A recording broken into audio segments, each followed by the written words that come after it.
souhaitons remercier Monaco et son Altesse le Prince pour son soutien au cours des 30 dernières années. Toutes celles et tous ceux qui, au cours des différentes années, ont fait de Luxpack un moment un petit peu à part dans l'industrie du packaging. Nous essayons d'anticiper les attentes et les grandes évolutions des marchés. Nous sommes allés avec vous à l'international. Le développement durable est mis en avant sur tous nos salons et aujourd'hui, le digital, c'est le fil rouge de toutes nos manifestations. Et c'est là, au coin d'une table, en discutant, en cherchant 2-3 idées, qu'on a imaginé le concept de Luxpack. Et c'était en novembre 87. Puis finalement, ils nous ont dit, il y a ça, en nous montrant le chapiteau de Fontvieille. Et on est allé le voir, il pleuvait des trompes d'eau, c'était affreux. Et on s'est dit, c'est quand même là qu'on va le faire. Parce que le chapiteau, c'était juste ce qu'il fallait pour accueillir les 40 exposants du début. À peu près, oui. C'était tout près de l'héliport, donc c'était top. Les gens allaient venir en hélicoptère, c'était formidable. D'ailleurs, ça s'est révélé exact. Parce que les journalistes qui sont venus la première fois, ils étaient d'abord enthousiasmés par l'hélicoptère, avant d'être enthousiasmés par le salon. Ils ont trouvé le salon génial, ils l'avaient à peine visité. Étant d'abord Monaco, on a d'abord fait un salon international, et je crois que ça c'est très important jusqu'à aujourd'hui, et c'est encore plus important pour demain. Glass is very sustainable, mainly because Luxpack has really changed. I remember 29 years ago.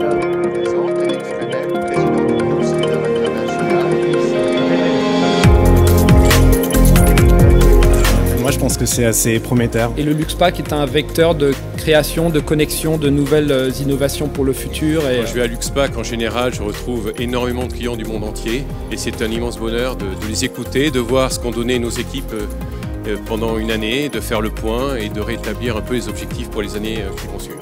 Luxpack, c'est exceptionnel. Il faut avoir une ouverture d'esprit sur toutes les nouveautés. Et on ira toujours plus loin, toujours mieux, toujours plus beau. Et je pense que le plus grand défi qu'on aura, mais ça sera un défi du consommateur, puisque aujourd'hui, sur un clic, il faut qu'on arrive à faire un produit qu'on livre le lendemain. Continuer à faire des magnifiques packaging, beaux et bons, et avec une belle seconde vie évidemment, puisque je pense que c'est ça aussi le défi de demain. Toujours innover, créer, présenter et être pratique et pragmatique. Quand on vient ici, on prend un peu plus de hauteur de vue et quand on parle avec les clients, on est capable d'avoir une approche un petit peu différente et donc des moments un peu plus privilégiés. Le savoir-faire, l'excellence, tirer vers le haut la technique, mais également la volonté de créer pour durer. Et la fierté de nos collaborateurs lorsqu'ils partagent nos savoir-faire. Et puis il faut être global, on en a parlé, mais il faut aussi être local. Nous travaillons des matières diverses et variées, des décors, donc il faut également faire cohabiter ça avec l'avenir de notre planète. Est-ce que le packaging a besoin du luxe?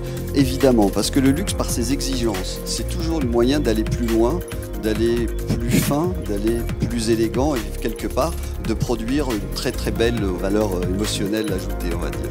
Happy birthday Luxpack, et félicitations à toutes ces belles entreprises pour leur accompagnement du salon. Coloré, unique, global, amazing, inspired, wonderful, de luxe, élégance, luxueuse, the place to be, exceptional, énorme, gorgeous, innovation, juste opportunità, et la passion, convivial et luxueux. 좋은 날씨와 좋은 쇼. Bon anniversaire.